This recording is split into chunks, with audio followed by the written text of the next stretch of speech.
사도행전 14장은 바울과 바나바의 제1차 전도 여행의 마무리 과정에 대해서 기록하고 있습니다. 세 문단으로 나눌 수가 있는데 1절에서 7절까지는 이고니온 사역과 루스드라와 더베 지역 전도에 대해서 기록하고요. 8절에서 18절은 루스드라에서의 치유 사건 및 두 사도 숭배 사건을 기록합니다. 그리고 19절에서 28절까지는 유대인대 바울 박해와 돌 맞은 바울의 기적적인 소생 및 안디옥 귀환까지를 기록하고 있습니다. 이해를 돕기 위해서 바울의 제1차 전도 여행 전 과정을 보여주는 지도를 하나 보겠습니다. 먼저 바울은 수리아 지역의 안디옥에서 출발을 합니다. 그래서 실루기아로 가요. 초록색이 가는 여정이고요, 빨간색이 되돌아오는 여정이에요. 그래서 초록색을 먼저 보면요, 실루기아 항에서 배 타고 출발을 합니다. 그리고 구브로 섬에 도착을 해요. 살라미에서 마가 요한이 전도팀에 합류합니다. 저 구브로 섬은 바나바의 고향이에요. 바나바가 저기서 자라고 태어났습니다. 그래서 아마도 바나바의 고향부터 시작한 것 같습니다. 그리고 살라미에서 바나바의 조카였던 마가가 헬라식 이름이라고 그랬죠. 요한은 히브리식 이름이고요. 바울이 헬라식 이름이고 로마식 이름이고 사울이 히브리식 이름이라고 했죠. 마찬가지로 로마식 이름을 가진 마가가 살라미에서 합류를 하고요. 그리고 바보로 갑니다. 바보에서 당신은 사울이에요. 마술사 엘루마를 소경이 되게 하죠. 그래서 총독 서기오 바울입니다. 서기오 바울을 믿게 했습니다. 그리고 밤빌리아 지역에 버가에 이르러요. 버가에서 이제 마가가 돌아가요. 여기서 마가가 이제 되돌아가죠. 그리고 비시디아 안디옥으로 갑니다. 비시디아 안디옥에서 온 시민에게 복음을 전하죠. 그 믿는 자들이 생겨납니다. 그리고 이오니온의 회당에 들어가요. 그래서 말씀을 전해서 많은 유대 사람과 헬라 사람이 믿게 됩니다. 그리고 이제 그 밑에 쪽에 있는 루가니아 지역인데, 루가니아 지역에 두 성이 있었던 루스드라와 더베에 가서 복음을 전합니다. 특별히 루스드라에서는 바울이 나면서부터 못 걷는 사람을 치유해요. 오늘 본문에 기록되어 있죠. 이 사건으로 인해서 무리가 바나바는 제우스로, 바울은 헤르메스로 여기고 신이 환생해서 왔다, 쉽게 말해서 지상에 내려왔다 라고 믿으면서 제사하려고 합니다. 그리고 이때 안디옥과 이고니온에서 온 유대인들이 무리를 충동하죠. 그래서 바울을 돌로 쳐서 이제 바울이 죽은 줄 아는 거예요. 그래서 시외에 바울을 버리죠. 그러나 바울이 살아나죠. 그리고 일어서서 다음날 바나바와 함께 더베로 갑니다. 더베에서 역시 마찬가지로 복음을 전해서 많은 사람을 제자로 삼죠. 그리고 이제 돌아가는 거예요. 돌아가는 여정인데 루스드라, 이고니온, 비시디아 안디옥으로 돌아가서 제자들의 마음을 굳게 하죠. 그리고 각 교회들에서 장로들을 택하여 주께 위탁합니다. 그리고 밤빌리아 지역으로 다시 돌아가서 버가에서 말씀을 전한 후에 아탈리아 항구로 와서 배 타고 실루기아 항구로 돌아갑니다. 그리고 처음 출발했던 수리아 안디옥에 도착하죠. 두 사도가 교회들을 모아 하나님께서 행하신 모든 선교의 일들을 보고하는 것으로 제1차 전도 여행을 마무리합니다. 오늘은 이 14장 말씀 중에서 22절 말씀을 좀 묵상해 보려고 합니다. 제자들의 마음을 굳게 하여 이 믿음에 머물러 있으라 권하고, 또 우리가 하나님의 나라로 들어가려면 많은 환난을 겪어야 할 것이다. 이 말은 바울이 돌 맞아서 거의 죽을 뻔한 사건을 기초로 하고 있습니다. 바울은 루스드라에서 극과 극의 경험을 해요. 하나는 바울이 나면서 못 걷는 사람을 치유한 사건입니다. 그로 인해 바나바는 제우스로, 바울은 헤르메스로 역임을 받는 거예요. 그래서 신전의 제사장이 소를 끌고 와서 제사를 드리려 할 정도입니다. 이에 바울은 이것을 복음 전하는 기회로 삼아 그들에게 하나님의 말씀을 전하죠. 두 번째 경험은 유대인들이 비시디아, 안디옥과 이고니온에서 와서 무리를 충동하죠. 그래서 바울을 돌로 친 사건이에요. 극과 극이에요. 한 사건은 바울을 극도로 추앙해가지고 신으로 여기고, 또 하나는 바울을 완전히 죽이려 하고, 얼마나 이때 바울이 돌에 맞았는지 죽은 줄 알았어요. 그래서 그의 몸을 성 밖에 버리고 갔습니다. 하지만 바울은 살아났고 다음날 더베로 떠나죠. 첫 번째 경험을 통해서 바울이 칭송을 받았다면, 두 번째 경험은 바울을 죽을 뻔하게 해요. 복음을 전한다는 것은 좋은 일만 있는 것이 아닙니다. 도리어 복음으로 인해 개인의 신상에 안 좋은 일, 나쁜 일, 괴롭고 고통스러운 일이 더 많이 생겼어요. 바울이 그랬지 않습니까? 바울이 예수님을 믿으면서 주의 복음을 전하면서 개인의 삶 속엔 기쁜 일보다, 행복한 일보다 오히려 불행하고 안 좋은 일들이 훨씬 더 많이 생겼다는 거예요.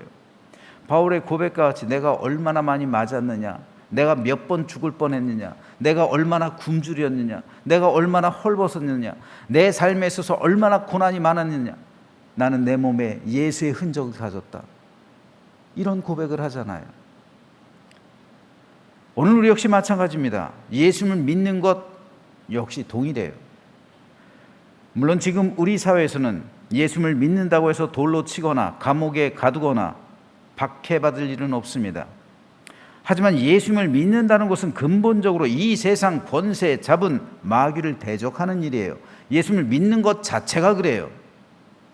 그것은 사망을 대적하는 일이요, 타락에 대항하는 일이며 사탄에게 전쟁을 선포하는 일입니다.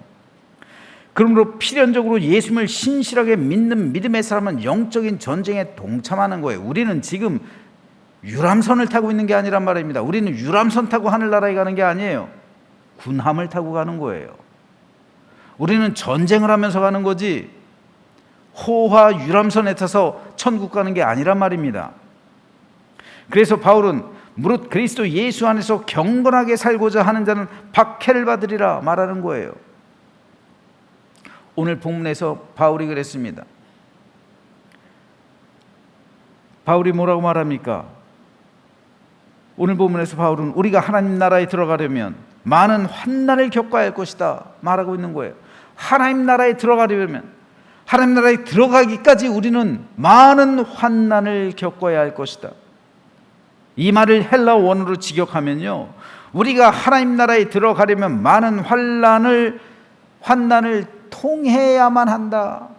통해야만 한다. 반드시 우리가 하나님 나라에 들어가기 위해서는 많은 환난을 통과해야만 한다 라고 번역하고 있는 겁니다. 직역하는 거예요. 즉 하나님 나라에 들어가기까지 성도에게는 많은 세상적인 유혹, 고난, 역경, 절망의 순간들이 시시때때로 있을 것인데, 이 모든 것을 통칭하고 있는 것이 환난이라는 단어예요. 고난이란 말입니다. 다른 말로. 즉 환난은 내 믿음을 지켜내고 복음을 증거하는 데서 오는 외적인 핍박과 고난, 그리고 내적인 유혹과 갈등을 말하는 거예요. 예수님을 잘 믿으면 잘 믿을수록 내적인 갈등이 심해져요. 외적인 유혹과 박해와 핍박이 많아져요. 왜요? 그리스도는 결이 다르기 때문에 그래요. 세상과는 결이 달라요. 함께 할 수가 없어요. 세상의 영과 그리스도의 영이 조화를 이룰 수 없어요. 내 안에 있는 깨끗한 양심, 내 안에 있는 성령께서 역사하시는 그 마음을 가지고 세상의 혼탁한 것과 함께 할 수가 없기 때문에 우리는 여전히 갈등할 수밖에 없고, 여전히 싸울 수밖에 없고, 여전히 세상의 악한 세력에 맞설 수밖에 없는 거예요. 그런데 여기서 우리가 한 가지 짚고 넘어가야 할 게 있어요. 한번 이 단어 어떻게 발음할까요, 여러분? 환난으로 발음을 할까요? 이 단어를 환란으로 발음할까요? 1번이에요? 2번이에요? 정답은 1번이에요. 환난이에요. 우리가 환란으로 발음해야 되는 단어가 있어요. 따로 있어요. 이 단어는 환란으로 발음해야 돼요. 이거는 환란, 그리고 앞에 있는 것은 환난. 이게 맞는 거예요. 근데 이 환난과 환란은 달라요. 성경에서는 지금 보고 있는 이 환난이라는 단어는 단 한 번도 나오지 않아요. 성경에는 환난이라는 단어가 사용되고 있는 구절이 156구절이 있어요. 모두 다 환난으로 번역되어 있어요. 환난으로, 지금 보시는 이 환난으로 번역된 단어는 성경에 단 하나도 없어요. 요한계시록에 7년 대환란 있잖아요. 어디서 그 말이 생겼는지 모르겠어요. 아니에요. 거기서 다 환난으로, 큰 환난으로 나와 있어요. 환난 아닙니다. 환난으로 나와 있어요. 왜냐하면 성경에서 말씀하고 있는 이 환난은 하나님을 믿는 데서 오는 모든 고난을 말하는 것입니다. 마귀는 더 이상 교회를 박해하고 성도를 핍박하지 않아요. 기독교 2000년 역사를 보니까 마귀가 교회를 박해하고 성도를 핍박할수록 교회는 더 부흥하고 성장했어요. 그러니까 이 사실을 너무나도 잘 알고 있는 마귀는 이제 더 이상 교회와 성도를 박해하거나 핍박하지 않아요. 즉 오늘날 교회와 성도들에게 외적인 환난은 거의 없다는 말이에요. 다시 말해서 마귀가 전략을 바꿨단 말이에요. 마귀는 죽음으로 위협을 하면 교회가 그리고 성도가 굴복할 줄 알았어요. 근데 죽이면 죽일수록, 박해하면 박해할수록 교회는 부흥하고 성장해요. 대신 그렇기 때문에 마귀는 전략을 바꿔요. 어떻게 바꿉니까? 모든 것을 누리게 해주는 거예요. 교회에 권력을 주는 거예요. 성도들을 부유하게 만드는 거예요.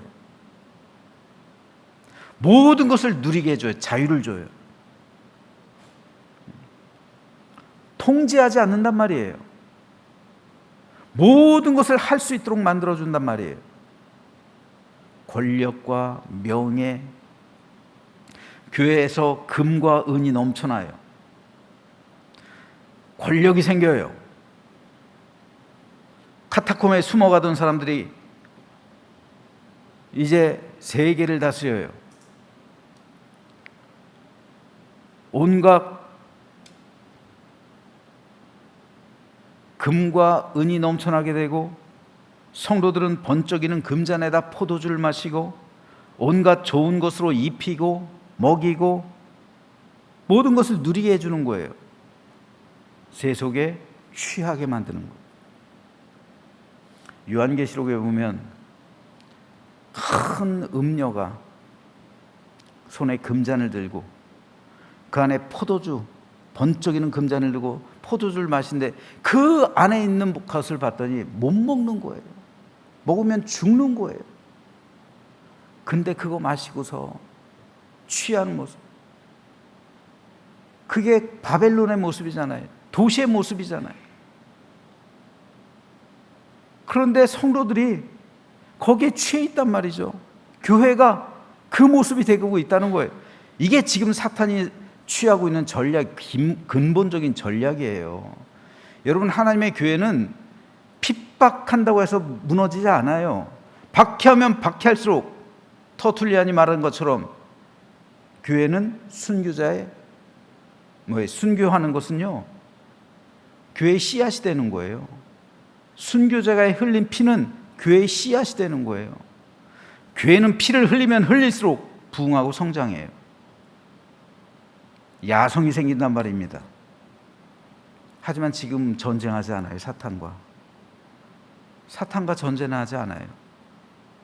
오히려 평화와 협정을 맺었죠. 그렇죠? 평화예요. 싸우지 않아요. 성도들이 굳이 사탄하고 싸우지 않아요. 모든 것을 누리니까. 바로 이게 문제란 말입니다.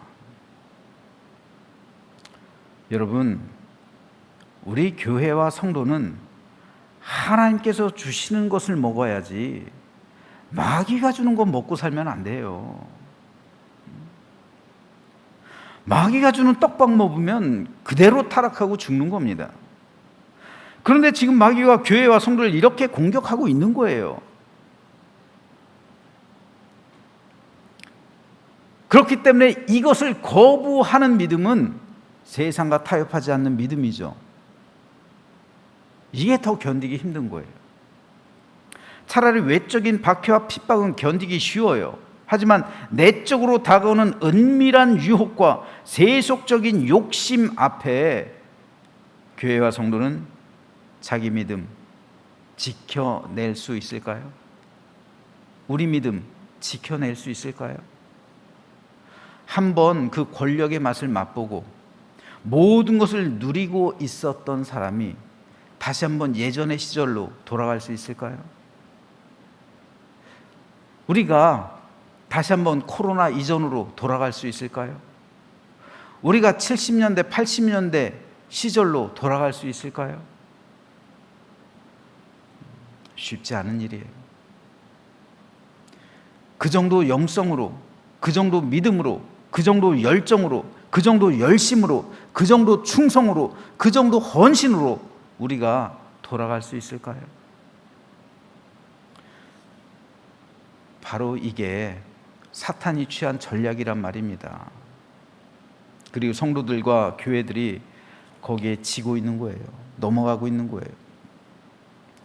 철로 역정에 등장하는 크리스천처럼 우리 역시 천성으로 향하는 여정 가운데 있습니다. 그런데 그 길에는 수많은 유혹과 고통과 역경이 있어서 자칫 잘못하다가는 이 천성에 이르지 못할 수 있다는 말이에요. 그래서 바울은 하나님 나라에 들어가려면 하나님 나라에 들어가기까지 반드시 많은 환난을 통과해야만 한다라고 말하고 있는 겁니다. 이것은 오늘 우리에게 너무도 절실한 문제입니다.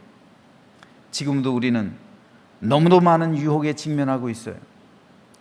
사탄은 그리스도의 믿음을 그대로 두지 않아요. 온갖 좋은 것으로 포장해 성도를 유혹합니다. 가정이 물질 중심으로 된 세속화된 가정으로 만들어요. 크리스찬의 가정들도 하나님 중심이 아니라 물질 중심이에요. 다 거기 음료가 주는 그 금잔, 그 포도주에 다 취해 있어요. 교회를 세속 공동체로 만들려고 하고 있어요. 하나님의 교회와 성도가 사탄에게 무릎 꿇고 있다는 말입니다.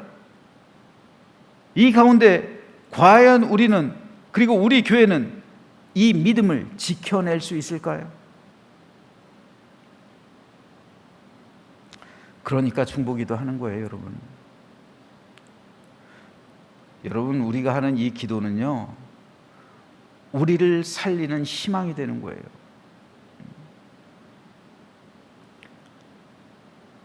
저는 저와 여러분 모두가 그리고 우리 교회가, 우리의 믿음이 새 속에 물들지 않고 천성에 이르기까지 거룩하고 온전하게 보존되며 믿음으로 우리를 지켜내기를 소망합니다. 그래서 수많은 환난을 통과해야 비로소 천성에 이르게 될 것이라는 바울의 이 믿음의 고백이 오늘 나의 고백이 되어서 모든 환난을 믿음으로 승리하며 내 믿음 지켜내고 우리 모두 천성에서 만나게 되기를 주님의 이름으로 축복합니다.